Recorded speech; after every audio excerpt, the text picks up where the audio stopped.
Okay, सो आज की class में जो चीज हम डिस्कस करेंगे वो बेसिकली माइंड मैपिंग है। वहां से हम इसलिए स्टार्ट ले रहे हैं क्योंकि आपको पता होगा कि ये वर्कशॉप आपको स्पेसिफिकली ऐसे राइटिंग टेक्निक्स के लिए लगाई जा रही है। ठीक है। छोटा सा ब्रीफ एक मैं आप लोगों को रिकैप बता दूं। माइंड मैपिंग क्या थी, हमने पढ़ी है।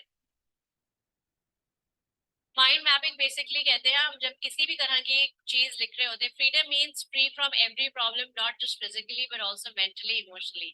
Good Kashish, very good, I like your comment. we'll talk about it later but not now। ठीक है। वेल, माइंड मैप बेसिकली कहा जाता है किसी भी तरह के काम से पहले की जाने वाली प्लानिंग। अगर आप कोई भी ऑफिशियल राइटिंग कर रहे हैं, चाहे वो लेटर हो, मेमो हो, रिपोर्ट हो या फिर ऐसे राइटिंग, आपको एक माइंड मैप बनाना होता है। ठीक है। माइंड मैप बनाने के कई तरीके होते हैं जो इस आपकी बुक में दिए हुए हैं। ठीक है। अगर आप गौर से देखें तो आपको यहाँ पर उन्होंने कुछ तरीके बताए हैं which is like a illustrations of different sorts like web diagrams, cloud diagram, bubble writing, bubble diagram or either a flow chart। हम जिस तरह की माइंड मैपिंग आपके पेपर में कराएंगे या जो चीज आपके पेपर में आएगी उसमें से पहली टाइप है एफिनिटी डायग्राम। ठीक है। Now let's go a little closer to affinity diagram कि एफिनिटी डायग्राम है क्या। ठीक है। एफिनिटी डायग्राम और chart help organize random ideas into groups, teams और categories. This is used as one of the critical thinking exercise that helps you to think about ideas that are common or have similar context। क्या मतलब हुआ इसका?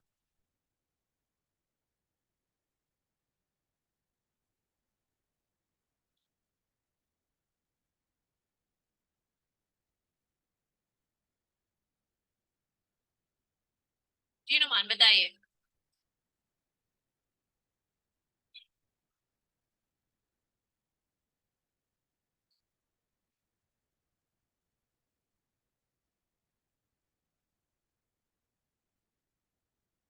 ठीक है। जो भी आपका मेन टॉपिक होता है वो आपके मेन डायग्राम की स्टार्टिंग में आ रहा होता है। ठीक है। और उसके साथ ही आप वो चीजें जो उस कॉन्टेक्स्ट यानी कि टॉपिक से सिमिलर हो और आपके दिमाग में एज अ सब टॉपिक आ रहे होते हैं वो आप डिफरेंट डिफरेंट बॉक्सेस में लिखते हैं। Let's say essential features of the affinity diagrams are as follows: list of ideas that comes to the mind without any interference। ठीक है। क्योंकि ये प्लानिंग है तो यहाँ पर आपको ये कॉन्शियसली सोचने की जरूरत नहीं है कि मैं जो लिख रहा हूँ वो गलत है या सही है। आप एक वर्ड में भी लिख सकते हैं, आप फ्रेज भी लिख सकते हैं। ठीक है। You have the leverage. Number two, identifying patterns with in the ideas generated. ठीक है। अब आपको ये देखना है, सो फॉर एग्जाम्पल इसकी एक छोटी सी एग्जाम्पल मैं आपसे आज पूछती हूँ कि let's say Numan, what's your goal in life?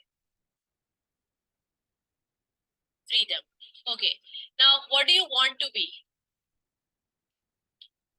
हाँ, कॉमरेड, राइट। अच्छा, इसी तरीके से अब आप ये बताएं कि आपने अपने इस गोल को अचीव करने के लिए अगर आप कोई फील्ड चुनेंगे तो वो कौन सी होगी?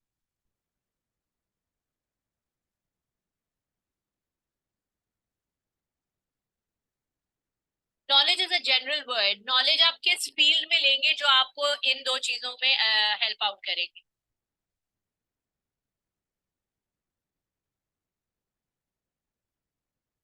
Philosophy. So have you noticed इनके पास एक पैटर्न डिस्क्राइब हो रहा है इनकी बातों से। So freedom is his ultimate goal. Freedom के लिए ही has to be a comrade. Comrade क्या होता है बेसिकली पता है? क्या होता है?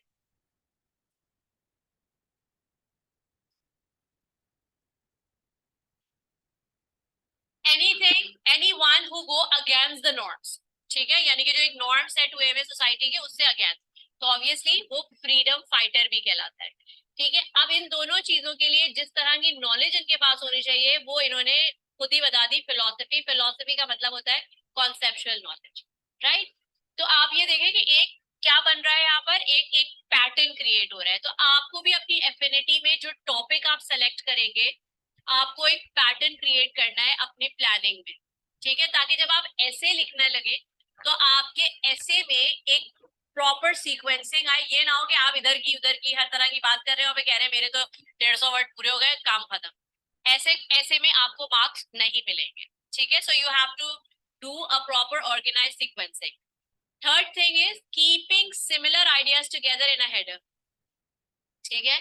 यानी कि एक जैसे आइडियाज जो हैं वो आपको हेडर में, एक जैसे हेडर में लिखने हैं, एक साथ लिखने हैं, ठीक है। आप जैसे फ्रीडम से रिलेटेड जो आइडियाज होंगे वो सारे आप एक तरफ लिखेंगे, और कन्फाइनमेंट यानी कि जो उसका ऑपोजिट है उससे रिलेटेड जो आइडियाज होंगे वो दूसरी तरफ लिखे जाएंगे। बात समझ आ रही है? यानी कि जो टॉपिक होता है, यूजुअली जो एफिनिटी में टॉपिक आता है वो किस तरह का टॉपिक आता है, अब आपको देखिए इन्होंने एग्जाम्पल्स दिए हैं। Brainstorming activity has identified the following line items for a simple statement of financial position, ठीक है। अब एक फाइनेंशियल पोजीशन पे आपको ऐसे लिखना है, ठीक है। Simple statement of financial position पे एक अगर ऐसे लिखना है तो आपके टॉपिक, आपके जो सब टॉपिक्स एफिनिटी में आने चाहिए वो कैसे आने चाहिए, ये सारे एग्जांपल्स है जो यहाँ लिस्ट आई हुई है। Bank loan, ordinary share capital, inventory, tangible non-current assets, revaluation reserve, trade payables, trade receivables, overdraft, retained earnings, intangible assets and cash at bank। अब आप ये बताइए कि क्या इन तीनों को जब आप ऊपर वाले पॉइंट से रिलेट करते हैं, आप बताइए क्या ये सब इसी तरीके से चल रहे हैं? List of ideas that comes to the mind without any interference, ऐसा ही लग रहा है ना कि बगैर इंटरफेरेंस से फाइनेंशियल पोजीशन को सोचते ही जो जो वर्ड दिमाग में आता गया कॉमर्स का वो आपने यहाँ पे लिख दिया, ठीक है। उसके बाद identify pattern with in the ideas generated, क्या पैटर्न जनरेट हो रहा है यहाँ पे? एसेट्स का और लाइबिलिटीज का, ठीक है। इसी तरीके से अब आप अगर सिमिलर और आइडियाज को एक साथ एक हेडर के नीचे लेके जाएंगे तो आप किस तरीके से आइडेंटिफाई करेंगे कि कौन सा हेडर जो है वो क्या थीम पे चल रहा है?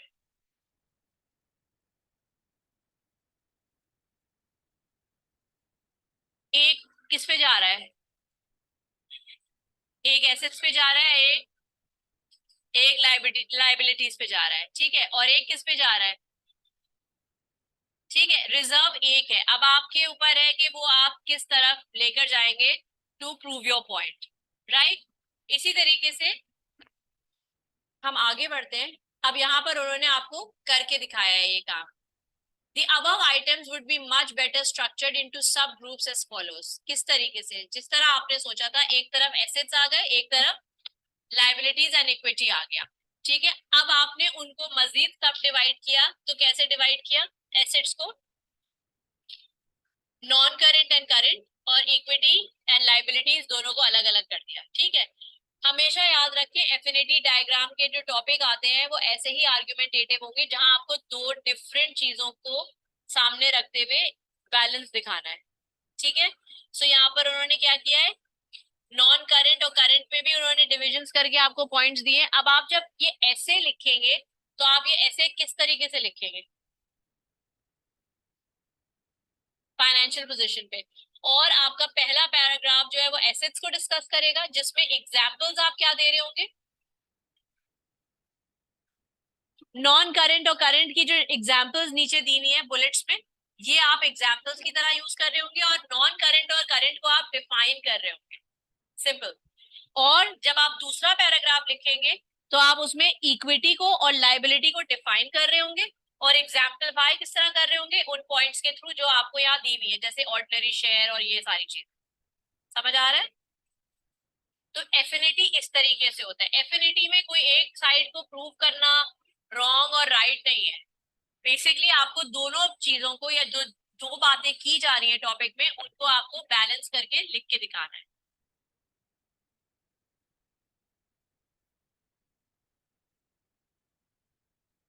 जी, आइडिया क्या है यहाँ पे? Assets, equity and liability ideas है, ठीक है। सब आइडिया क्या है? नॉन करंट और करंट, वेरी गुड। इक्विटी और लाइबिलिटी को ब्रेक करके सब आइडियाज। और जो नीचे वाले पॉइंट्स हैं वो बेसिकली क्या है? आपके एग्जाम्पल्स हैं। ऐसे लिखने का जो तरीका था वो पैराग्राफ में है, याद है आप लोगों को? और पैराग्राफिंग किस तरह जाती है? अगर किसी को याद हो तो वो मुझे बता सकता है। सबसे पहला सेंटेंस पैराग्राफ का टॉपिक सेंटेंस होता है। टॉपिक सेंटेंस ओपनिंग होती है, उसके बाद आप उस चीज को एक्सप्लेन करते हैं, और एक्सप्लेन करने के बाद आप उस चीज से रिलेटेड एक आध एग्जाम्पल देते हैं, और उस एग्जाम्पल में एंड वाला सेंटेंस आप लिंक कर रहे होते हैं दूसरी पॉइंट से। ठीक है, यानी कि जो दूसरे पैराग्राफ का पॉइंट है। अब यहाँ पर अगर आप एसेट्स को डिफाइन कर रहे हैं ओवरऑल फर्स्ट पैराग्राफ में by giving two sub examples of non current and current assets, so obviously exemplify करने के बाद आप इसे मिलाएंगे कि the next thing which is important in financial positioning is equity and liabilities। ठीक है, फिर आप इक्विटी लाइबिलिटी को डिफाइन करेंगे और उनकी एग्जांपल देंगे। अब बात समझ आ रही है?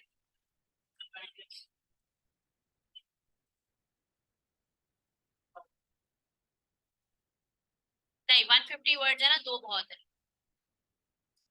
आपके ऐसे की लिमिट ही 150 वर्ड्स है। ठीक है, तो 150 वर्ड्स में आपको पूरा ऐसे लिखना है।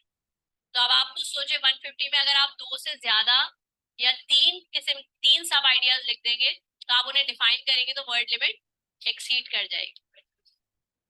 वैसे तो नॉर्मली कुछ भी हो सकता है, लेकिन एग्जाम में नहीं होगा। ठीक है, क्योंकि एग्जाम में आपको वर्ड लिमिट के अंदर रहना है, वरना आपकी स्क्रीन रेड हो जाएगी और आप लिख भी नहीं पाएंगे। ठीक है, ये तो थी एफिनिटी। ठीक है, अब हम चलते हैं फिश बोन पे। Now what is important about fish bone diagram?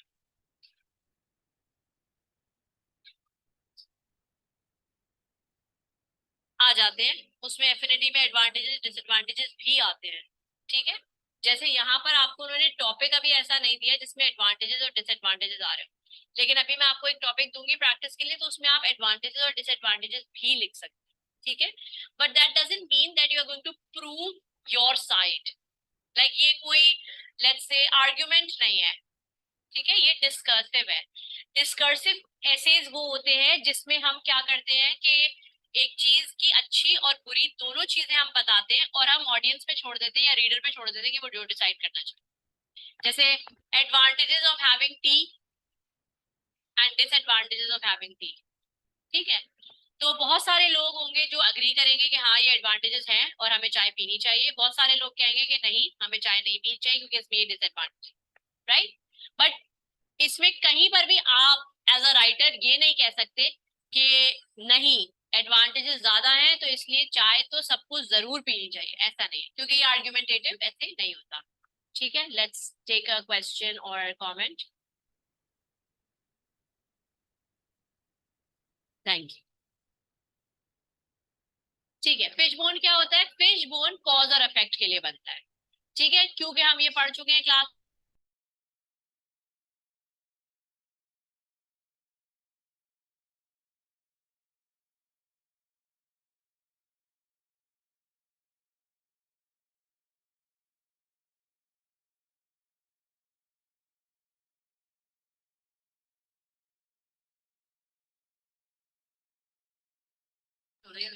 For cause and effect association, fishbone diagrams are used as brainstorming techniques. It is called fishbone because ideas are presented as the fish skeleton. Fishbone diagram is essentially used to outreach the root cause of the problem and various factors that can be thought of as leading towards the problem. The factors identified are then linked to the main spine of the problem with further branches within each factor that are often in a cause and effect relationship. ये वो topics होते हैं जो fishbone में आते हैं जिसमें कोई एक प्रॉब्लम उठा के आपके सामने दिया जाता है और आपसे कहा जाता है इसके ऊपर ऐसे लिखें। तो जाहिर है जब आप किसी प्रॉब्लमैटिक टॉपिक पे ऐसे लिखते हैं तो आपको उसका कॉज पता होना चाहिए कि वो प्रॉब्लम किस वजह से हो रही है।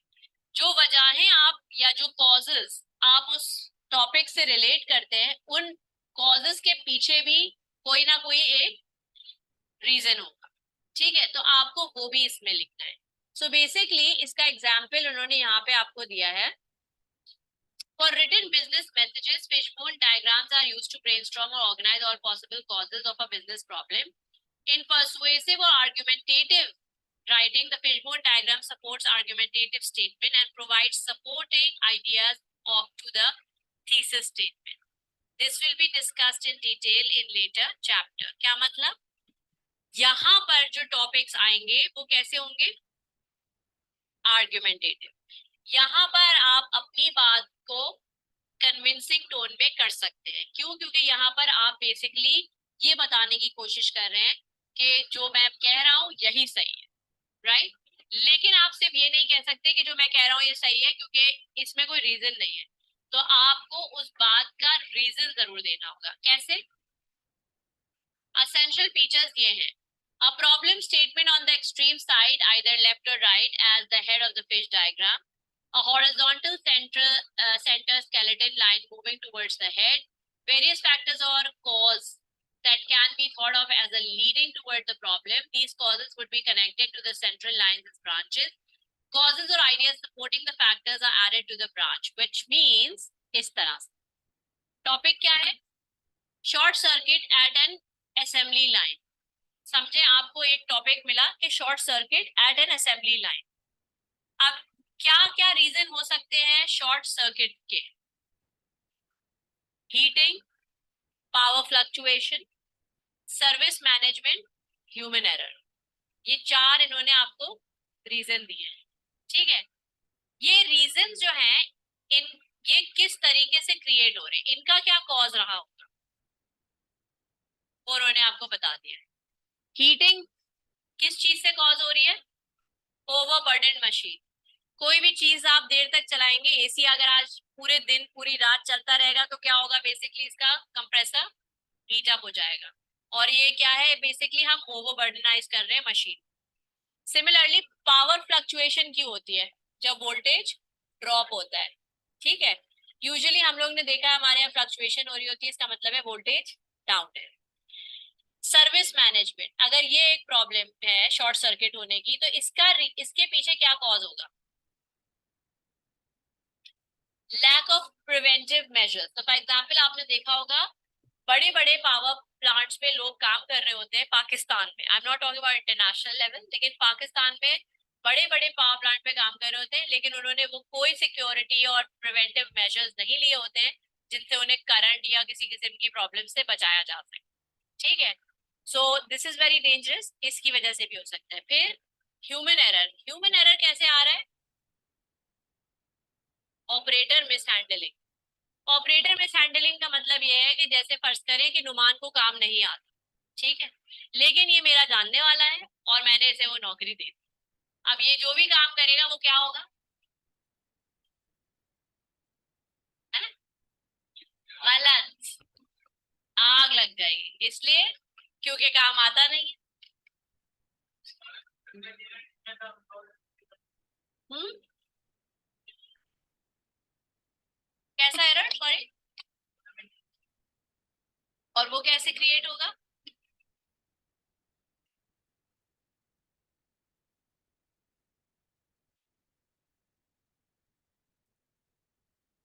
अच्छा, अगर आप गवर्नमेंट एरर लिख रहे हैं फॉर एग्जाम्पल ह्यूमन एरर की जगह, तो उसका रीजन आप क्या देंगे? गवर्नमेंट एरर आप ये कहेंगे ऑपरेटर मिसहैंडलिंग।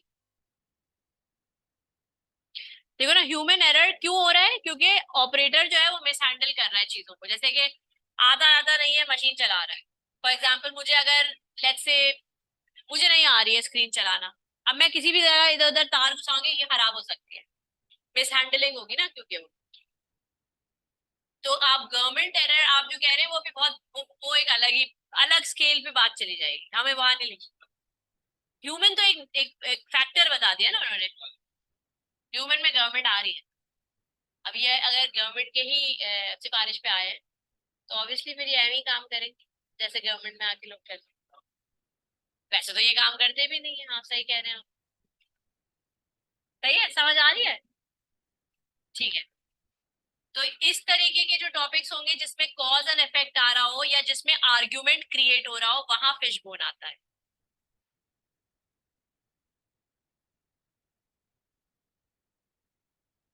इसकी बात आप कर रहे थे, ठीक है। ये बेसिकली आपका ऐसे राइटिंग टेक्निक है। अब आपका टॉपिक है for the theme of sustainable ecosystem following pointers can be grouped. आपका आपका टॉपिक है सस्टेनेबल इकोसिस्टम। इकोसिस्टम क्या होता है? एनवायरमेंट, ठीक है। सस्टेनेबल का क्या मतलब होता है? स्टेबल, रहने वाला इकोसिस्टम, यानी कि एक एनवायरमेंट को एक ही तरह का कैसे रख सके।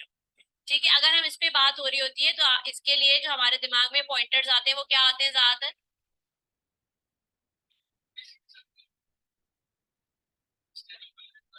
For the theme of sustainable ecosystem, following pointers can be grouped: deforestation, safe use of resources, climate change, planting trees. ठीक है, डिफोरेस्टेशन। आप बताइए फॉरेस्टेशन क्या होती है?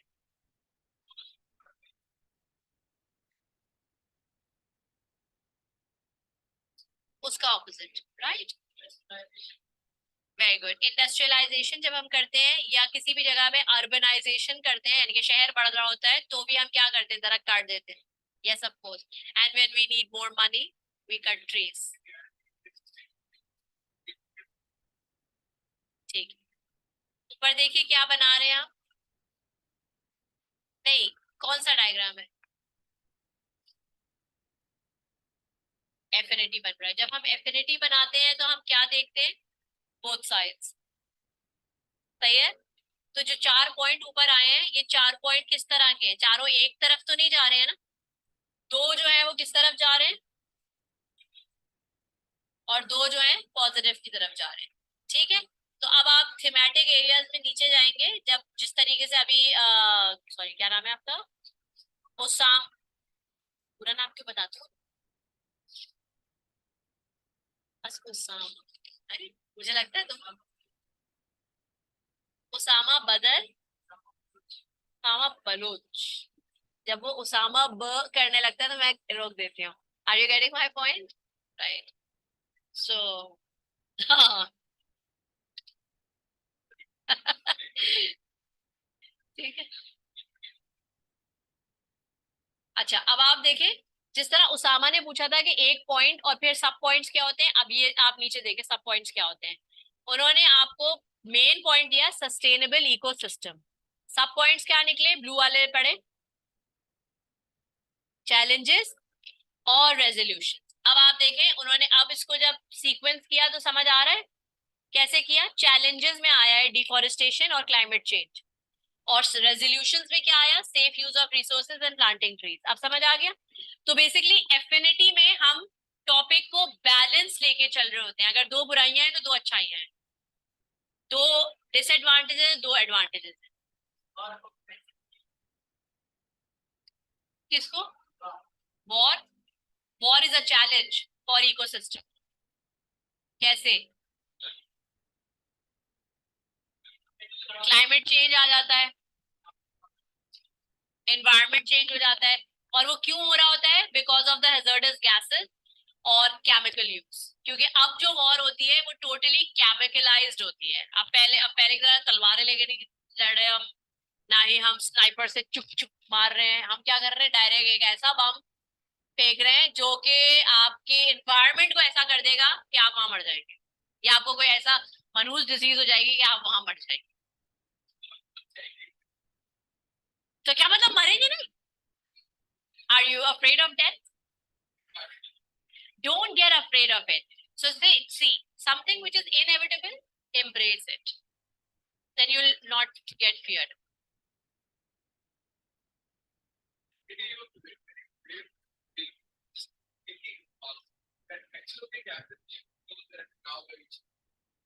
No. Okay, so what if you have a very close encounter with the death? I also had, but that doesn't mean कि मैं उससे अब डरने लगी हूँ, बल्कि अब तो मुझे लगता है easy.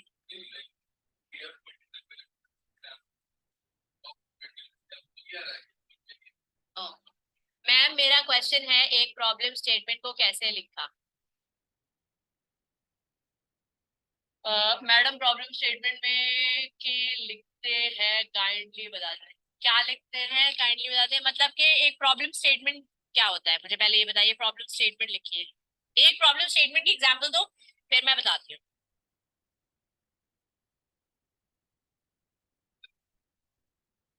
कोई बात नहीं। ठीक है, तो अब यहाँ पे आपको समझ आ रहा है किस तरीके से एफिनिटी डिवाइड हुआ है? और अगर आप देखें तो मैंने आपको एक और एग्जांपल दिया है, ये नहीं, ये नहीं है, ये नहीं है। अच्छा, अब वो लैंग्वेजेस बता रहे हैं। जब हम ऐसे लिखते हैं तो आपकी क्या क्या लैंग्वेजेस देखी, क्या क्या लैंग्वेज में देखा जाता है। ठीक है, so for example contraction. Contractions कभी भी फॉर्मल लैंग्वेज में यूज नहीं होते हैं। You know what's contraction? नहीं नहीं, आई कांट, हाँ, शुडंट, इस तरह की, जब इस तरह से हम अपोस्ट्रोफी के साथ जो भी चीज हम शॉर्ट कर देते हैं, आई एंट, आई कैंट, आई शुडंट, ये आप बोल सकते हैं लेकिन लिख नहीं सकते। ठीक है, इसी तरीके से phrasal verbs, all the results were confusing, all the results were messed up। Official language में अगर आप messed up बोलेंगे तो इट्स नॉट गुड। इसी तरीके से अगर आप लिख रहे हैं she was pleasantly surprised by the offered salary, but अगर आप लिख रहे हैं she was blown away by the offered salary, that's not a...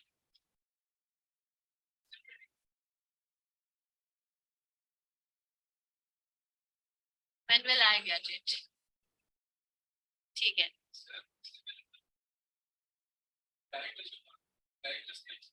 हाँ, 60 लाख। क्लाइमेट चेंज है, इसकी प्रॉब्लम स्टेटमेंट कैसे बनेगी मैडम, दोबारा बता दें। ओके फाइन, क्लाइमेट चेंज अगर एक इशू है, ठीक है, इसके ऊपर हम प्रॉब्लम स्टेटमेंट कैसे बनाएंगे, जल्दी से कोई मुझे बताए।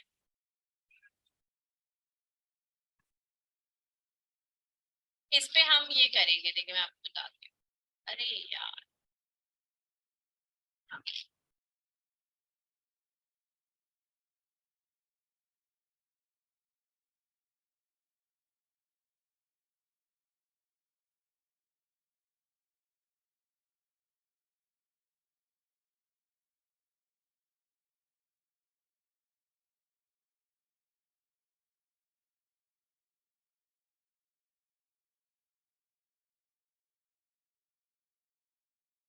How to keep sustainable ecosystem, ठीक है, या फिर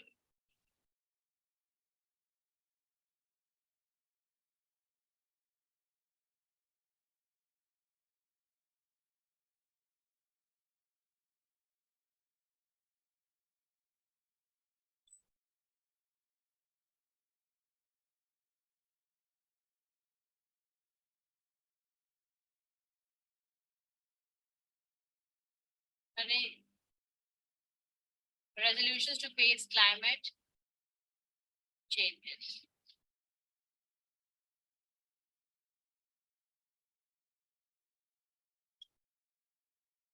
क्या कह रहे हैं, 2 अटेम्प्ट लग चुकी हैं, काइंडली गाइड कर दे। चलो अब समझ आया।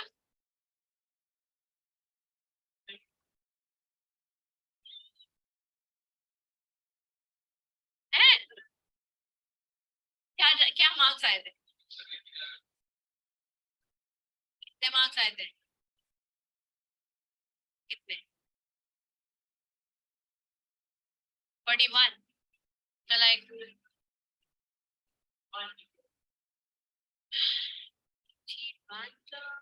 मैम मेरा पेपर 44 पे रुका है। 44 पे रुका है का क्या मतलब होता है, 100 मार्क्स का पेपर है, और अगर 44 आए हैं तो कितने मार्क्स से रुका है?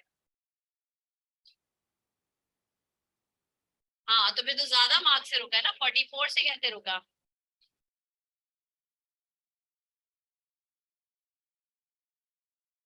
काइंडली सेशन डेली कर लिया करें प्लीज।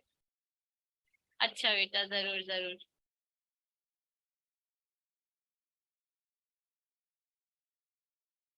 तुमसे चैट कर लूं या मैं पढ़ा लूं? 50 पे पास है ना? नहीं, हाँ हाँ 50% पास है, लेकिन 50% को क्यों? और ये कौन है, हसन है ना ये? कैंपस पे आके पढ़ना है तो पढ़ लो, पढ़ना है तुम्हें तो नहीं कुछ बताऊंगी अब।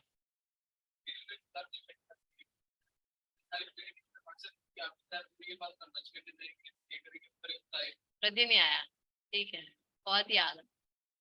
अच्छा ठीक है, स्लैंग और कोलोक्वियल क्या होता है? wanna, I wanna be this, I gonna be this, ये स्लैंग है. अगर आपने gonna और wanna पेपर में लिखा तो आपके मार्क्स कट जाएंगे क्योंकि ये गलत अंग्रेजी है. yes. ये बहुत गलत इंग्लिश है. ठीक है, एक तो इन लोगों को ना जब तक एनोटेशन इनकी बंद ना की जाए, these people are always doing some sort of nuisance.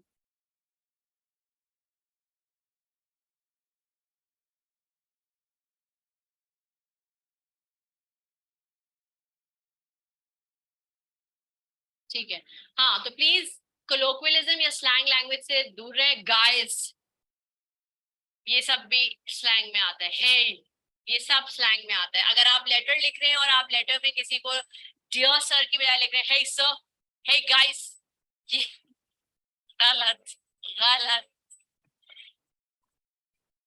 ठीक है, और खुदारा कोई प्रोवर्ब लेटर में मत यूज कर लीजिएगा. प्रोवर्ब यानी कि कोटेशन, जैसे आप इडियम लेटर में कभी भी नहीं होते. ऐसे में आप idioms यूज कर सकते हैं, लेटर्स में नहीं यूज कर सकते. For example, the proposal required less of my efforts, इसकी जगह आप लिखिए the proposal was a piece of cake for me, अपनी अंग्रेजी झाड़ने के लिए.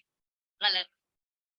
ठीक है, क्योंकि अगर आप ये कहेंगे तो ये इनफॉर्मल हो जाएगा, और इनफॉर्मल जब अलाउ होता है when you and your correspondent have a very good rapport and you are talking, ये सब. लेकिन अगर आप एक फॉर्मल डॉक्यूमेंट बना रहे हैं यानी कि रिटन डॉक्यूमेंट, उसमें आप इस तरह की लैंग्वेज लिख रहे हैं तो वो एक्सेप्टेबल नहीं है. Last, active passive. Recruitment is restricted, we can not hire new staff. Try to be active, not passive. कोई पैसिव सेंटेंस नहीं लिखेंगे जिसमें आपका थर्ड फॉर्म या फिर पैसिव इंटरेस्ट नजर आ रहा हो. जैसे कि यहाँ लिखा है competitors perspective was kept in mind to review the proposal, which is a very direct और active sentence. इसकी जगह आप ये नहीं कह सकते I reviewed this proposal from the competitors perspective, इसलिए क्योंकि ये आप जब कहते हैं जब आप इनफॉर्मली किसी से बात कर रहे हो. लेकिन अब अगर आप कोई चीज लिख रहे हैं तो आपको एक्टिव वॉइस में लिखनी है, पैसिव में नहीं. ठीक है, अच्छा, ये आपका ऐसे का एक स्ट्रक्चर उन्होंने आपको बना के दिया है कि जब आप ऐसे लिखते हैं तो उसका स्ट्रक्चर ऐसा होना चाहिए. Logical sequencing of items to be presented. Madam, आपका कांटेक्ट नंबर मिल सकता है, कुछ गाइडलाइंस चाहिए. ये कौन है? अरसलान. फिर Hasan, miss please model paper भी समझा दीजिए. सही है, ठीक है. अच्छा, इसी तरीके से जब हम structure, organization of the formation, ये सारी चीजें आपको बुक में भी मिलेंगी और ये सारी चीजें बड़ी इंपॉर्टेंट होती हैं. अच्छा, अब हम आते हैं टॉपिक बेस. ये है आपका ऐसे का, sorry, report regarding sustainable ecosystem would be outlined as follows. कोई भी चीज जब आप इन उसमें लिखेंगे, यानी कि अगर आपका लेटर आया है या आपकी रिपोर्ट आई है लिखने के लिए, तो आपका जो कंस्ट्रक्शन होना चाहिए वो इस तरह का हो. इंट्रोडक्शन में आपने 2 से 3 पॉइंट बिल्कुल मेन मेन लिखे. बॉडी में आप एक सब हेडिंग डालेंगे और उसके बाद उससे रिलेटेड पॉइंट्स लिखेंगे, और कंक्लूजन में आप उस चीज को सम अप करेंगे. अगर आपने 2 पॉइंट्स लिखने हैं तो 2 पॉइंट्स उन्होंने यहाँ लिख दिए, एनवायरमेंटल चैलेंजेस एंड रेजोल्यूशन, और उन दोनों की प्लानिंग आपने अभी देख ली थी.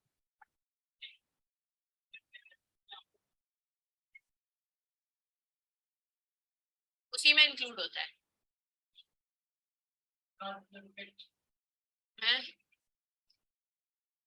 नहीं नहीं, वो तो प्लानिंग है, वो प्लानिंग है, वो अलग है. उसके वो नंबर ऑफ वर्ड्स में नहीं आ रहे हैं. वो डायग्राम बनी हुई आएगी, आपको सिर्फ डायग्राम फॉलो करनी होगी.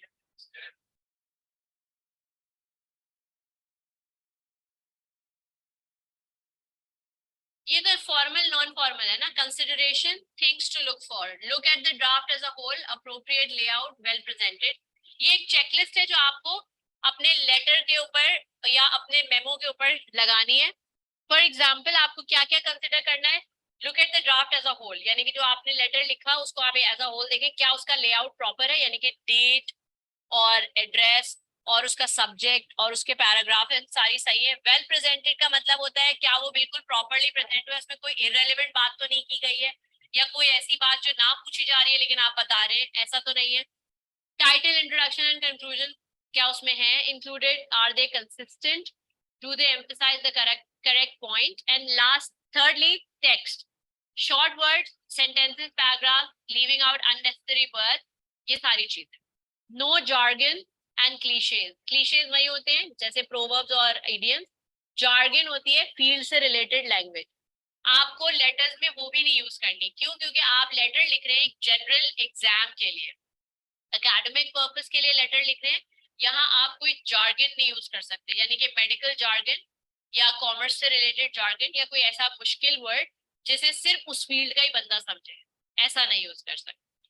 ठीक है। टोन अप्रोप्रिएट तो ऑब्वियसली हम्बल और हॉस्पिटेबल होती है, जिसमें आप ग्रीट कर रहे होते हैं, डियर कह रहे होते हैं, अगर आप कोई इनवाइट कर रहे हैं तो आप रिक्वेस्ट कर रहे होते हैं, इस तरह की चीज। Dear means you are actually addressing someone, salutation होता है।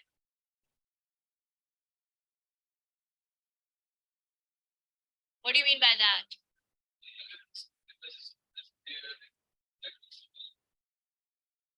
That you are you're being polite to someone.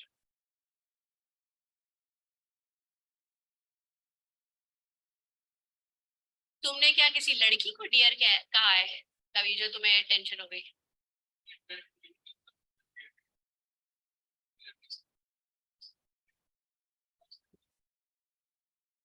Response क्यों? आपसे जो सवाल किया जाए आप उस सवाल का रिस्पॉन्स करें, आप डियर का रिस्पॉन्स क्यों करेंगे?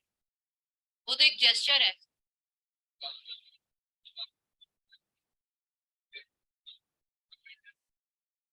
That's a polite way of addressing you.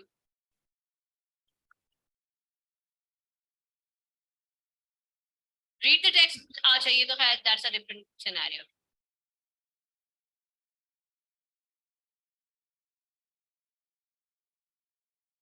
अच्छा, आपके इसमें एमसीक्यूज दिए हुए हैं बुक में, लेकिन ये एमसीक्यूज आप पेपर में नहीं आते हैं, क्योंकि ये पेपर एमसीक्यू बेस्ड नहीं होता है। चैप्टर 3 पे जाएंगे हम डायरेक्ट अब। नहीं, 2 नहीं। 2 पे क्यों जाओगे? ऐसे पढ़ने हैं ना हमें।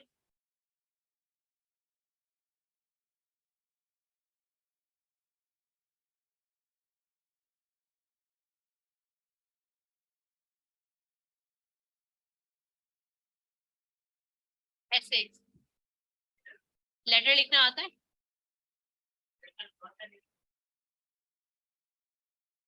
क्या कंफ्यूजन? अच्छा, ये याद रखिएगा कि पेपर में आपको कभी भी ये नहीं कहा जाएगा क्वेश्चन में कि आपको यहाँ सर्कुलर लिखना है या आपको यहाँ पे इनविटेशन लेटर लिखना है या कंप्लेन लेटर लिखना है।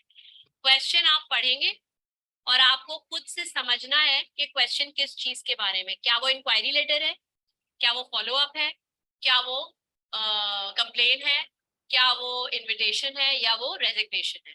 ठीक है, क्वेश्चन से। So for example, write a letter for an employee who is leaving your company and joining another company and need your recommendation. क्या है ये? नहीं, तुमसे पूछा है, मैं उसको क्या इशारे कर रहे हो? हैं? चलो नुमान, आप ही बताइए क्या है ये? क्या कहते हैं? recommendation letter है ये। Okay, you're leaving a country and your embassy needs a letter from your employee. क्या लेटर है? you're leaving a country you're leaving a country and the embassy needs a letter from your previous employee. What kind of letter it would be?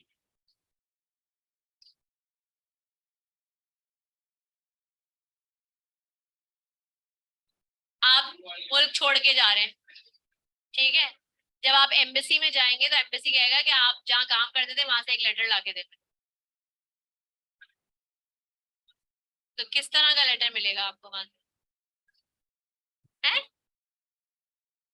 कौन सा वाला? ये हाल है। अब अगर आप लोगों को अभी लेटर्स के टाइप नहीं समझ आ रहे हैं, तब आप खुद सोचें आपका क्या आशा। रिकमेंडेशन लेटर चाहिए होगा आपको अपनी पुराने एम्प्लॉय से, ताकि आप एम्बेसी में दे as a proof that yes you work there. Are you getting my point?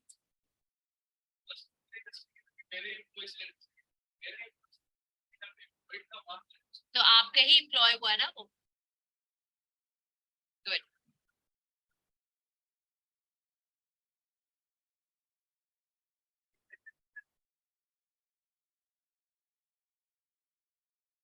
Complain.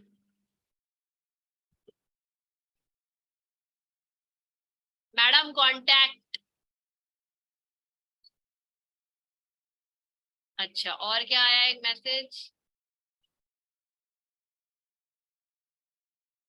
Madam net issues की वजह से मैं लेफ्ट हो गया था, तो राइट हो जाओ।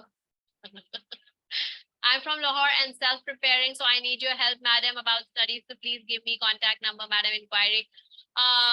What's your name? Okay, Arslan. I can do one thing. If you need my number, you can contact the IQ admin, and they will provide you my number, and then you can text me for any kind of help. Right? Thank you. अच्छा,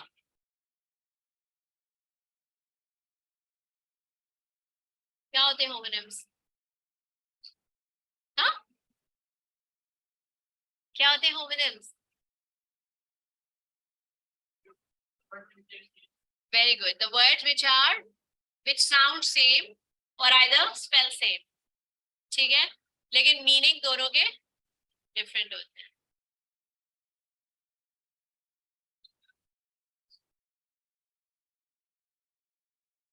book,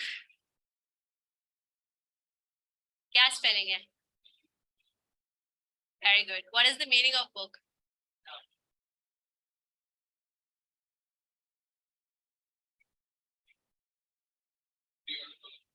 very good. तो आप ही ने अभी कहा कि ऐसा कैसे हो सकता है, हुआ ना? It's not a coincidence, it's a language.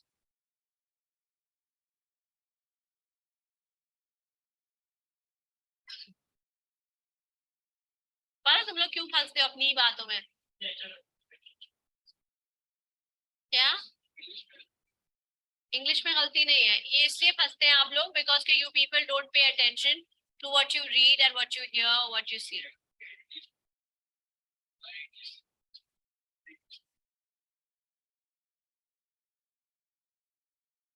हाँ, तुम लोग को क्या प्रॉब्लम है? नहीं नहीं, कोई तो मसला है। टिंग टिंग टिंग हो रहा है। Okay, me also. ये क्या कह रहा है? नहीं नहीं, एक सेकंड, पहले मैं देखूं इससे ऊपर गया। I can not contact IQ। Ma'am help help, एक second, oh my God, ma'am help कर दे या पेपर निकल जाए, बिकॉज मेरा सिर्फ ये अच्छा, और मी ऑल्सो अभी। अच्छा ठीक है, after class I am going to share my number, okay? यार ये लोग इस चीज से ज्यादा इस पे टॉपिक पे वो करे ना कि टॉपिक से रिलेटेड कोई क्वेश्चन नहीं कर रहे, इसीलिए इनका पेपर रुका है, पता है आपको Arsalan? Thanks madam. How cute. चलो खैर। अच्छा, now what's the difference between British and American English?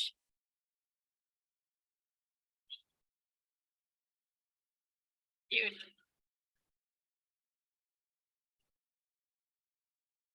हाँ, प्रोनाउंसिएशन, स्पेलिंग और वर्ड चेंज है, ठीक है, वेरी गुड। सही कह रहे हैं आप। जैसे कि फुटपाथ अमेरिकन है या English? Footpath is British.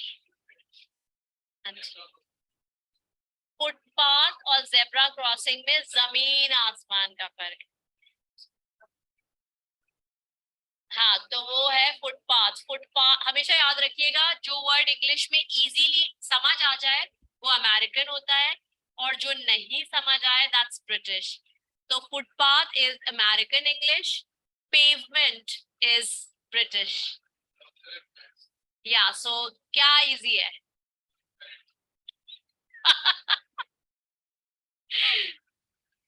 Right. इसी तरीके से ग्लासेस जो आप पहन रहे हैं, क्या हो सकता है? ग्लासेस क्या होते हैं? अमेरिकन या ब्रिटिश? ठीक है, what do you call these glasses in Britain? Spectacles. Spectacled. ठीक है। तो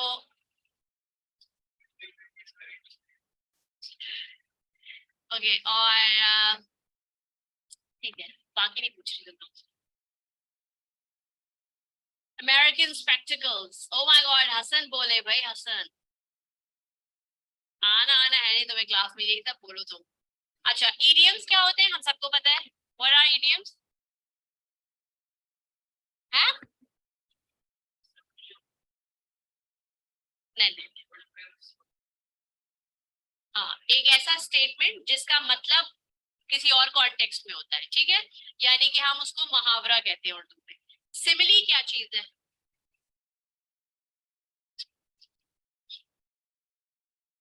सिमिली, सिमिली। अरे वहां पे भी कोई बोला। फ्रेजेस। फ्रेजेस। फ्रेजेस। सिमिलीज का पूछे? What is similes?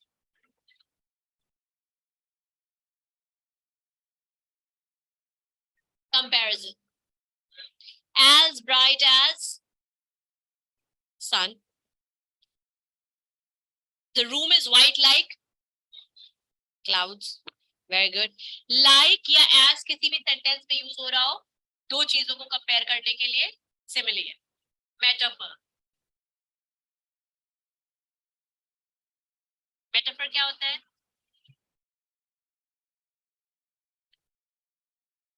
मेटाफर भी क्या होता है, जल्दी बताओ।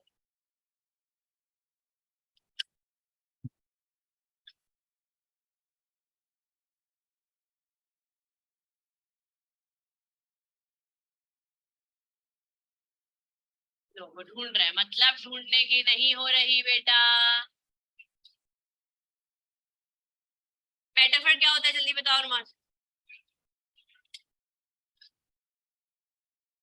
मेटाफर कहते हैं उस कंपैरिजन को जो डायरेक्ट कंपैरिजन हो, यानी कि उसमें आप लाइक या एज यूज नहीं करेंगे। जैसे कि यूज नहीं करेंगे, जैसे कि I can see three headless chicken sitting in front of मी।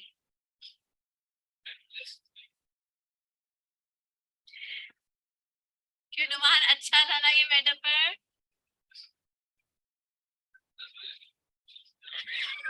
वो रीजन भी देगा कि why is he being headless. Very good, very good. नहीं नहीं, मैं आपकी आपकी प्रॉब्लम और आपसे एम्पैथाइज करती हूँ, because I can also feel your pain that you people are here since 10 and I have been working since 9, right? So obviously we are sailing in the same boat, ठीक है, sailing in the same boat.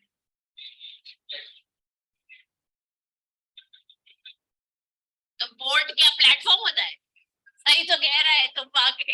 हाँ, proven Atlas chicken बने। Really? So basically we are sailing in the same boat भी क्या है? Metaphor. क्योंकि मैं आपको अब हमारी सिचुएशन की एग्जांपल किस चीज से मिला रही हूँ? मेटा मेटाफर तो मैं दे रही हूँ, ये एग्जांपल में तो मैं किस चीज से, वर्ड से, राइट। लेकिन यहाँ मैंने किसी भी जगह लाइक या एज यूज नहीं किया है, ठीक है, तो ये होता है मेटाफर, ठीक है। Metaphor. Okay, so if it would be my birthday then I'll be having a lion's share of the cake.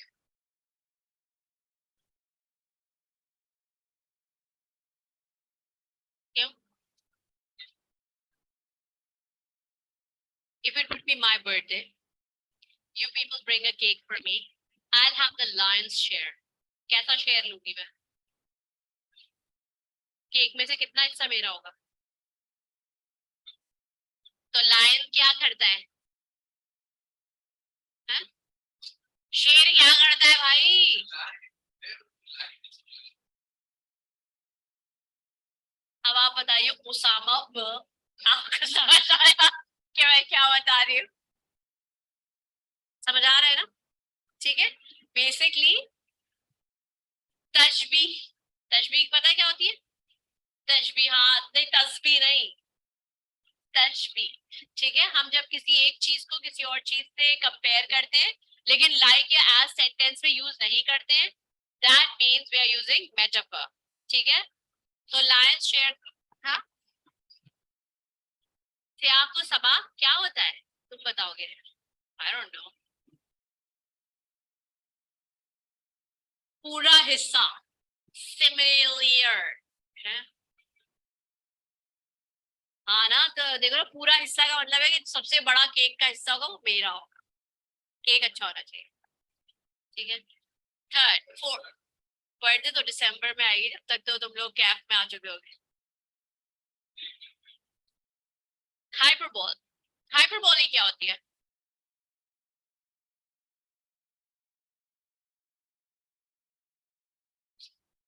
If you go out now you will be fried. Fried बोला है मैंने, क्या तुम बाकी में तल जाओगे बाहर? तो इसका मतलब है मैंने एग्जैजरेशन दी है। एग्जैजरेशन का मतलब होता है किसी चीज को बहुत बढ़ा चढ़ा के बोलना।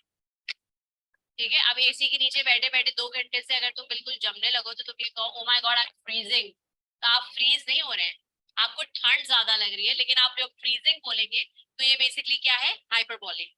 ठीक है, इसी तरीके से आते हैं लिटोट्स।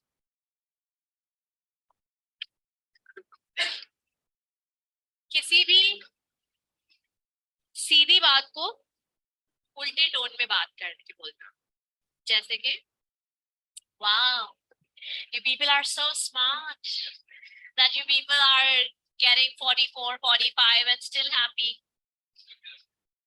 Litotes are basically saying things in worse way. ठीक है, जैसे कि यहाँ पर अभी देखते हैं क्या बात हुई है। Don't miss, done miss, done what you have done।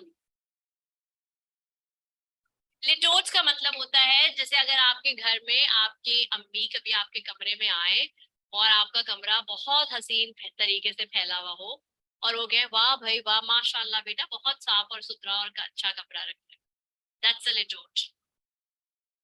ठीक है। वैसे तुम लोगों में से कितने लोग हैं जिनका कमरा ऑर्गेनाइज रहता है और मेसी भी रहता है?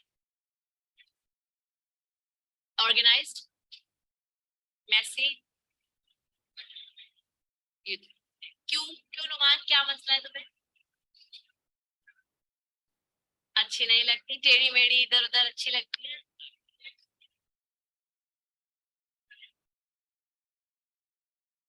ये क्या है?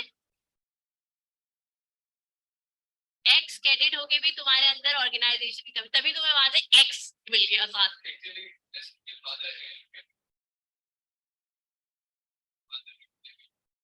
नहीं तो खुद तो था ना, तो इसको तो बहुत ऑर्गेनाइज होना चाहिए। तुमने क्यों छोड़ दिया कैडेट?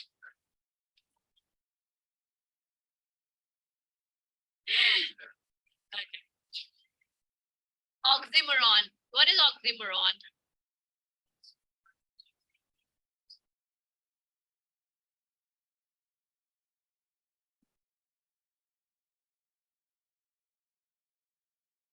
ऑक्सीमोरॉन तो कभी भी ऐसे नहीं कहते। ऑक्सीमोरॉन ऐसी चीज है जिसको आप बोलेंगे और आपको एहसास भी नहीं होगा कि आपने क्या बोला है। अब मैं कहूँ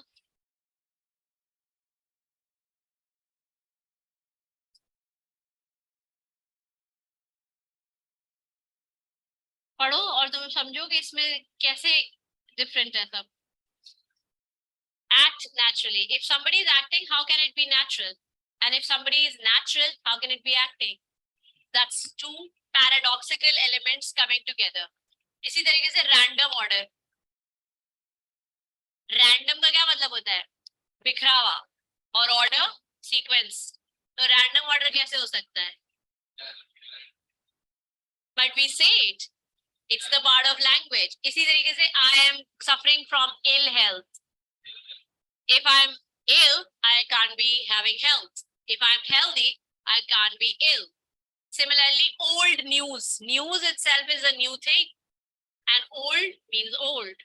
तो ये ऑक्सीमोरॉन्स जो होते हैं ये पैराडॉक्सिकल phrases होते हैं जिसमें two different opposites put together to make one positive phrase. Crowd होता है, उसमें स्मॉल कहाँ से आ गया? इसी तरीके से ओरिजिनल कॉपी, ये सबसे फनी चीज है ना। क्वेचा, क्वेचा से लाते नहीं है ना तुम लोग कुछ ओरिजिनल कॉपीज? मैंने सुना है वहाँ पे आईफोन भी सस्ते मिलते हैं, तो तुम लोग लाते क्यों नहीं हो? अरे लेकर आओ ना, वो तो तुम्हें मिलता है ना। तो कुछ अच्छी चीज कभी लेके आओगे, तुम लोग छुट्टियों में कब जाओगे? क्वेचा, क्वेचा, तुम भी क्वेचा से हो? तुम तो वहाँ केबीके से नहीं हो? Okay, so they are different. You are from Quetta. Quetta क्या साइट क्या होता है? मकरान, वहां तो अभी वो आया है ये साइक्लोन। हाँ, नहीं कराची की तरफ तो वो आ रहा है, लेकिन मकरान में तो उसने बहुत तबाही मचा दी है।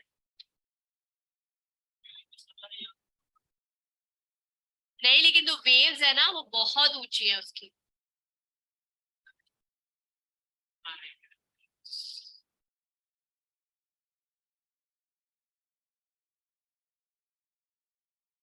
तो when are you going back? Okay, so when you come back, bring all of these things like dry fruits. Other dates, bring dates. अब उन्हें dates क्यों कहते हैं ये पूछ लो।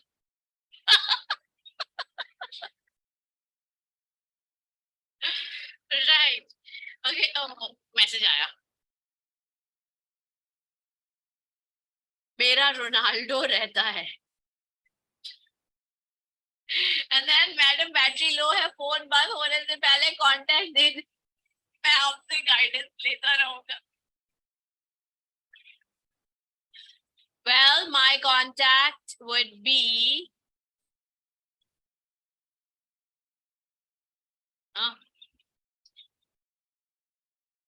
but let me tell you कि right after 7 I don't reply to any of the queries. और अगर 7 बजे के बाद मेरे पास queries आएंगी तो मैं ब्लॉक भी मार देती हूँ।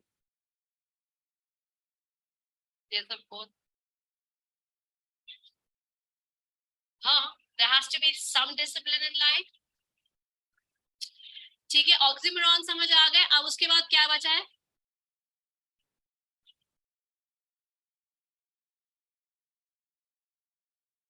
अंडरस्टेटमेंट। अंडरस्टेटमेंट क्या होती है?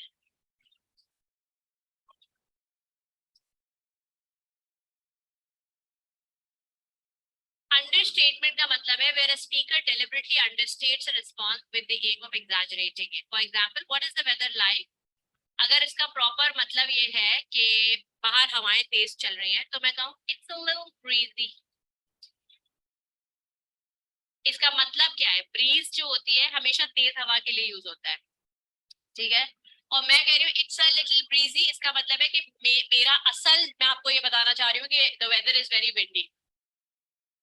अब अगर साइक्लोन आ रहा है, मैं कहूँगी it's slightly cloudy outside and humid, तो ये इसका क्या मतलब है? इसका मतलब है कि मेरा अंडरटोन या अंडरस्टेटमेंट ये है कि बारिश का मौसम है, सो बी केयरफुल। जैसे कि for example right now it's 5:48, what are you going to say? हाँ, ऐसा होता है अक्सर, आपने देखा होगा कि अभी अगर कोई मुझसे कहेगा कि मिस क्लास कब खत्म होगी, तो मैं कहूंगी may be in 10, 10ish। 10 minutes ऐसी, ठीक है, जबकि क्लास अभी नहीं और आधे घंटे बाद खत्म हो रही है, लेकिन मैं कहूँगी okay I will be ending it in 10 minutes. What do you want, 10 minutes और आधा घंटा? ठीक है। What is irony? कपड़े आयरन करना नहीं, आयरन क्या हो जाती है ना? क्योंकि तुम इतना लिटरल क्यों सोचते हो, मुझे आज तक समझ नहीं आया। Do you read words and literally think about it? Literally never think like that, always think contextually. पहले आप मुझे पूछे miss irony, so what it is, ठीक है, क्योंकि ये तो एक ऐसा वर्ड है कि मैंने आपको बिल्कुल आइसोलेशन में बोला। अगर मैं ये कहूँ this is a very ironical situation, तब आप बोलेंगे miss what context you are using it, तब मैं आपको बताऊं। अगर आप एकदम आयरनी, अच्छा मैं आयरन करने की बात कर रही हूँ, तो ये एक बेवकूफी हो। आयरनी किसे कहते हैं?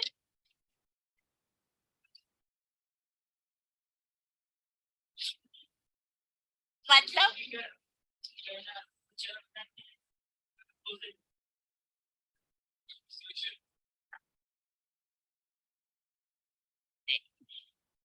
कैमरे में भी आ रही हूँ।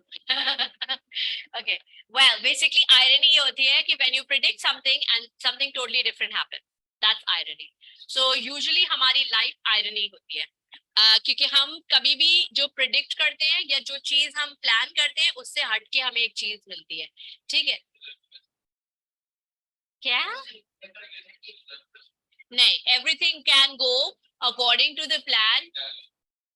बेवकूफों वाला, राइट। हाँ, ये सब चीजें तुम्हें इसलिए पता होनी चाहिए क्योंकि वोकैबुलरी आपकी इसी तरह के वर्ड्स की आ सकती है। दूसरी चीज, ये सारे चीजें आप अपने क्या कहते हैं ऐसे में यूज करते हैं, ठीक है। लेटर में आपको किस तरह की लैंग्वेज यूज करनी है वो आपको सारी इन चीजों से पता चल जाती है, ठीक है। ऐसे के बाद क्या पढ़ाऊंगी? लेटर लिखवाऊंगी, ठीक है। अभी मैं आप लोगों को जिस चीज पे क्लास एंड करूंगी वो होगा ऐसे टॉपिक्स, ठीक है, जो आप नेक्स्ट वर्कशॉप में करके मुझे दिखाएंगे, ठीक है। वोकैबुलरी की लिस्ट है जो मैंने अपने ग्रुप्स में भी दी हुई है बच्चों को, और आपके इस क्या कहते हैं बुक में भी है, ठीक है। तो आपको वो याद करनी है। बुक के लास्ट में आपके पास है, आपके पास 3000 वर्ड है जो आपको याद करनी है। क्या? क्या नहीं, कम नहीं, कोई इसमें बार्गेन नहीं। मैडम हमें भी चाहिए वोकैबुलरी पीडीएफ। अरसलान आप प्लीज ये बुक जो है पीडीएफ डाउनलोड कर लें, और आपको जो है इसमें वर्ड्स मिल जाएंगे, ठीक है। ये बुक आपको हर इंस्टीट्यूट में अवेलेबल होगी क्योंकि ये आई कैप की बुक है, इसमें मेरा कोई कमाल नहीं है, ये बुक मैंने नहीं बनाई, ये आई कैप ने रेकमेंड की है, तो ये बुक आपको मिल जाएगी। इसमें आपको 3000 वर्ड्स मिलेंगे। अगर आप इन्हीं वर्ड्स को अच्छी तरह याद कर लें तो आपको किसी और वोकैबुलरी लिस्ट की जरूरत नहीं पड़ेगी, ठीक है।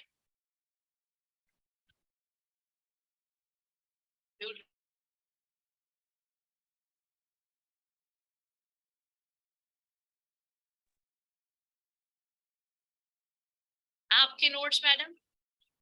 किस चीज के नोट्स?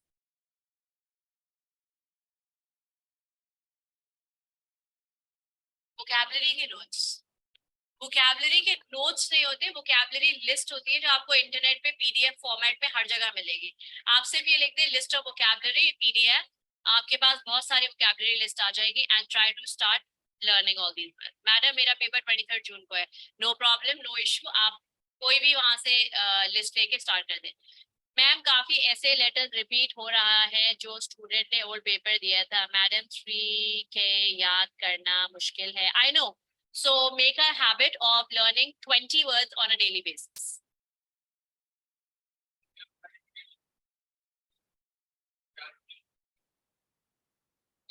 जैसे कि कोई एक अच्छा सा वर्ड बताओ। Aren't you privileged? Okay, you're privileged enough to be in my class live। जी नहीं, लकीन हम।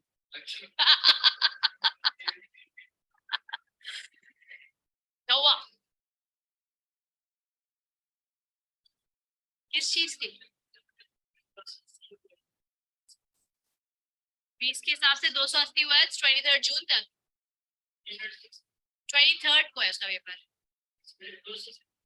ठीक है, तो 200 वर्ड अगर वो याद कर लेगा, जिसमें से अगर 15 या 10 भी आ रहे हैं पेपर में, तो क्या बुराई है?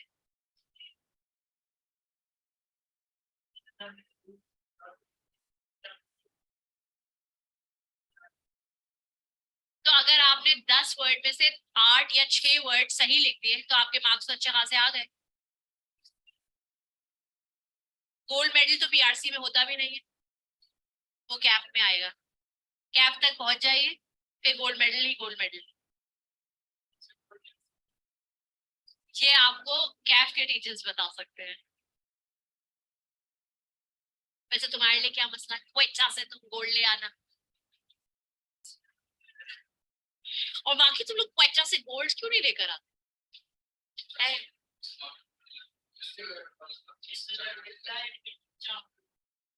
वो लोग ले आते तो तुम लोग ले आओ भाई, तुम्हारा तो अपना है वो जगह।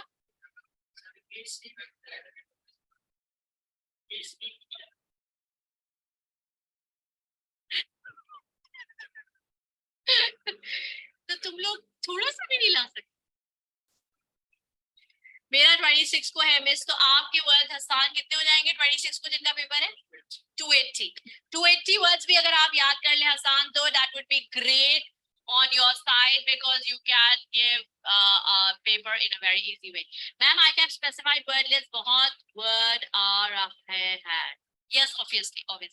हाँ, तो बस तो इसीलिए तो मैं आपसे कह रही हूँ कि आप ये वाली बुक को डाउनलोड करें, ठीक है? ये आपको किसी भी इंस्टीट्यूट में मिल जाएगी। आप इसका पीडीएफ फॉर्मेट लेना चाहें, हार्ड कॉपी बनवाना चाहें, आप अपने इंस्टीट्यूट या जो भी आपका करीबी इंस्टीट्यूट है, आप वहां से ये बनवाएं और आप इसमें से वर्ड्स याद करना शुरू कर दें, ठीक है? It's the most easiest way. और बताइए, ये 9 लोगों में से सिर्फ 2 लोग मुझसे बात कर रहे हैं, बाकी लोग इतने खामोश क्यों हैं? हारिस ने कुछ नहीं बोला, हसीब ने मुझसे कुछ नहीं बोला, और कौन है?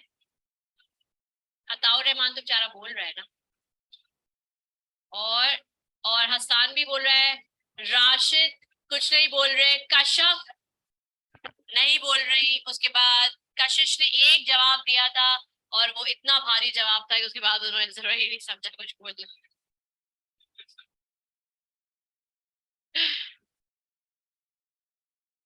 बढ़िया बात चल।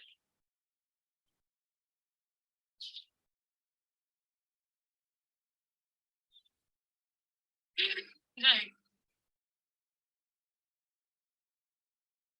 अस्सलाम वालेकुम मिस। जी हारिस, वालेकुम अस्सलाम। आपको कुछ सवाल नहीं करना? आपको कोई प्रॉब्लम नहीं हो रही है? अच्छा, अब मैं आपको एक और चीज बता दूं, आयरनी के अलावा अब हम इसमें सारी चीजें देख चुके हैं, ठीक है? देखिए, ये भी एक वर्ड लिस्ट याद करने का तरीका है। एक तरह से आपकी वोकैबलरी में कभी कभी ऐसे भी वर्ड्स आते हैं जो कि फ्रेजेस हो, और आपको उसका मीनिंग बताना होगा, ठीक है? सो फॉर एग्जाम्पल, ये देखो, ये किस पे जाता है?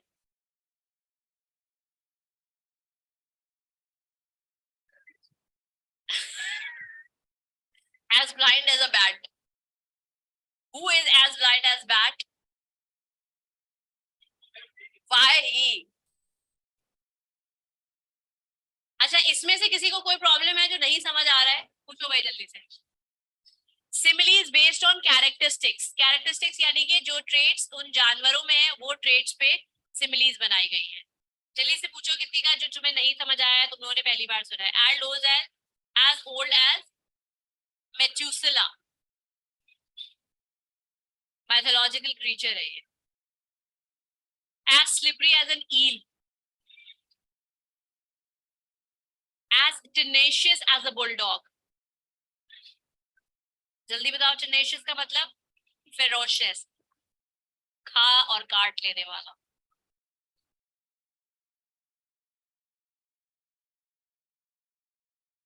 as thick as thieves।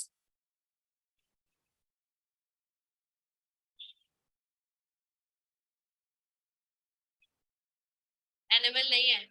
Thieves कौन होते हैं?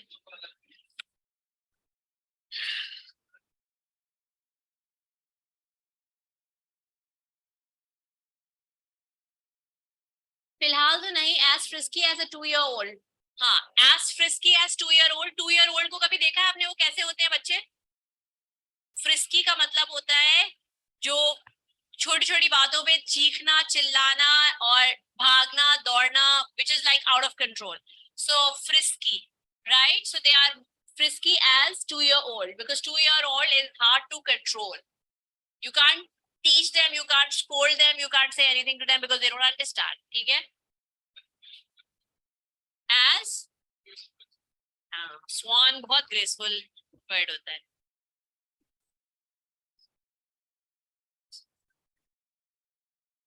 Very good.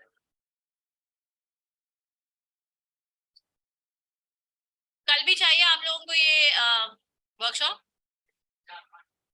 ठीक है, सो इस वीक में हम ये वर्कशॉप्स लगाते हैं। कल के लिए मैं आपको टॉपिक्स दे रही हूँ, ठीक है, और मैं यहाँ पर भी लिख रही हूँ ताकि चैट से ही लोगों को मिल जाए टॉपिक, वरना आप लोग सब बेचारे रोते रहते हैं कि हमारे पास ग्रुप नहीं है, ग्रुप नहीं है।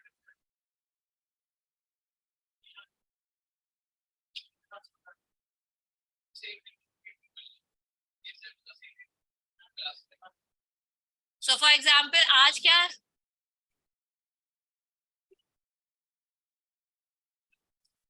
कह रहे हो? मतलब कल नहीं, परसों? ठीक है। सतारा?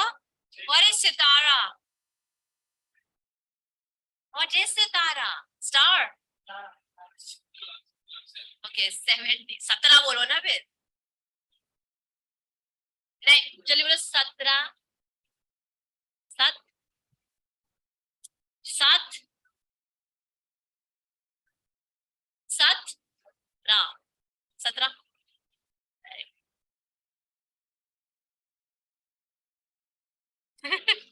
हेलो।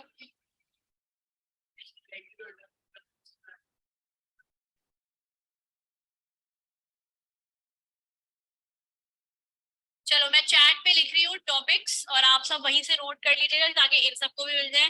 नहीं, मैं वर्कशॉप डेली रख ले ताकि जिनके पेपर है उनको फायदा हो जाए। ठीक है, फिर मैं डेली वर्कशॉप लगा लेती हूँ, मुझे कोई इशू नहीं है। और ये जो बेचारे यहाँ 3 रो रहे हैं इनको फिर आप लोग समझा दीजिएगा।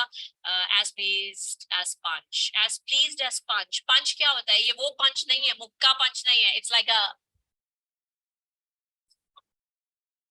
पंच। स्पंज नहीं, punch. This is not the punch only. Have you ever had fruit punch? Yes, of course. वो पंच कैसा होता है? Comic punch. So please that punch वो वाला पंच है। Topic number 1।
ओके,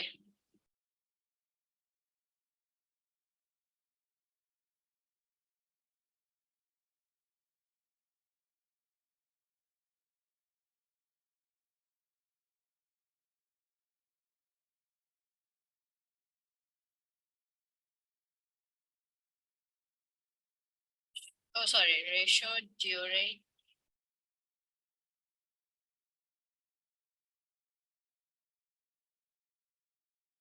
और एक और।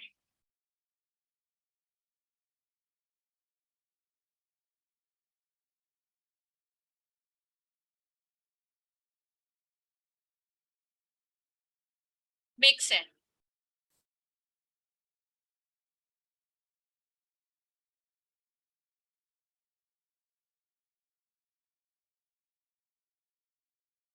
ठीक है, ये आपके पास्ट पेपर्स में आए हुए टॉपिक्स हैं जो मैंने यहाँ पे लिखे हैं आप लोगों के लिए, 4। इन 4 में से किसी एक पे आपको ऐसे लिखना है। Now you have to identify which are affinity and which are fish bone. ठीक है, तो आप उसको आइडेंटिफाई करें अभी मेरे सामने, ताकि आपके लिए आसानी हो जाए और आपको याद रहे। Benefits of meat in diet, affinity या फिश बोन? एफिनिटी है ये, ठीक है, ये एफिनिटी है। Poor health in rural areas, fish bone. क्या रीजंस हो सकते हैं इसमें, आप कॉज और इफेक्ट बताएंगे? ठीक है, so number 1 is affinity, number 2 is fish bone. फिर आ जाता है number 3, strategies about sleeping ratio during study our.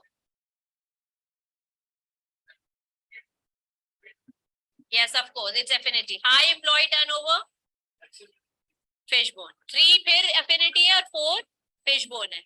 अब याद रहेगा। सो कौन कौन से एफिनिटी और फिश बोन है? Very good, Ataur Rahman. You actually figured out the right one, and these 3 students who are sitting live in my class couldn't recognize. ठीक है, तो ठीक है, अब आप सबको इनमें से कोई एक टॉपिक पे ऐसे लिखना है 150 वर्ड्स का, और सिर्फ 150 वर्ड्स का ऐसे नहीं लिखना, आपको प्लानिंग भी शो करनी है। एक तो हसीब, ये किस तरह का सवाल है भाई, कुछ टिप्स दे दे ऐसे राइटिंग के लिए। आपको एक काम करना है हसीब, जो सबसे ज्यादा इंपॉर्टेंट है वो ये कि आप जो भी ऐसे सेलेक्ट कर रहे हैं, जो भी टॉपिक ले रहे हैं, उस टॉपिक पे आप एक अच्छी प्लानिंग करेंगे, और प्लानिंग में देखते हुए आप उसी हिसाब से अपने ऐसे की सीक्वेंसिंग और ऑर्गेनाइजिंग करेंगे। अभी आपको ये डरने की जरूरत नहीं है कि मैं इसमें गलत लिख रहा हूँ या सही, आप बस मुझे कल लिख के ये ऐसे क्लास में दिखाएंगे, right? Then I will let you know कि हम इसे किस तरीके से और बेहतर बना सकते हैं। ठीक है, बात समझ आ रही है? ओके, वेरी गुड, अल्लाह हाफिज।